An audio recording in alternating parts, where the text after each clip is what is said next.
Di pinggiran wilayah Semera di Ethiopia, traktor menyiapkan tanah untuk menanam gandum. Wilayah Afar Semera terkenal dengan lanskap gurun dan iklim yang kering, jadi ladang beririgasi adalah pemandangan langka, tapi kini semakin umum. Upaya pemerintah Ethiopia untuk menanam lebih banyak gandum membuat produksi gandum meningkat dari 1,4 juta ton tahun lalu menjadi 2,4 juta ton tahun ini menurut angka pemerintah.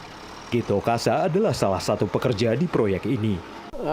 መንግስት ምንድነው ዓላማው ራስን በሰብል ምርት ለመቻል እና ከውጭ የሚገባውን ምንዛሪ ለማስቀረት.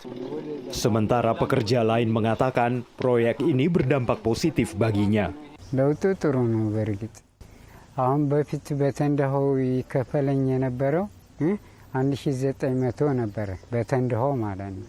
Pemerintah Ethiopia bertekad menghapus sama sekali kebutuhan impor gandum sebelum tahun depan. 8,000 ምናምን ሄክታር 8,000 ወደ 400 ሄክታር አካባቢ ነበር እቅድ ይዘን እየተንቀሳቀስ ነበረው። ይህንን እቅድ ለማሳካት ከላይ እስከ ታች የመንግስት አመራሩም አካባቢ ማህበረሰቡ በጋራ ተናቦ በመስራትና ጠንካራ የስራ ባህል በህዝቡ ባህል መኖሩና.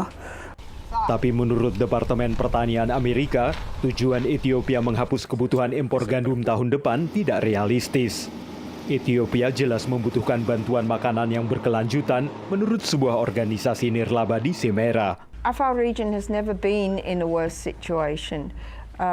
We've got a situation that's doubled up between the effects of conflict and that of the drought, because the situation now is that the government says actually 95% of all Afar are food insecure.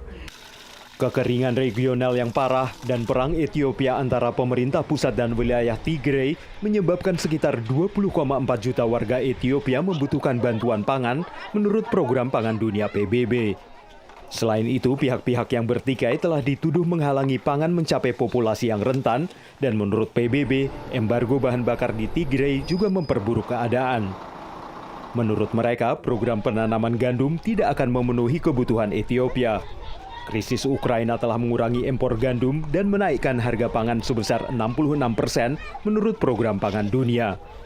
Sementara menurut Organisasi Pangan dan Pertanian FAO, Rusia telah memberlakukan pembatasan ekspor pupuk yang bisa membuat menanam gandum lebih sulit dan lebih mahal.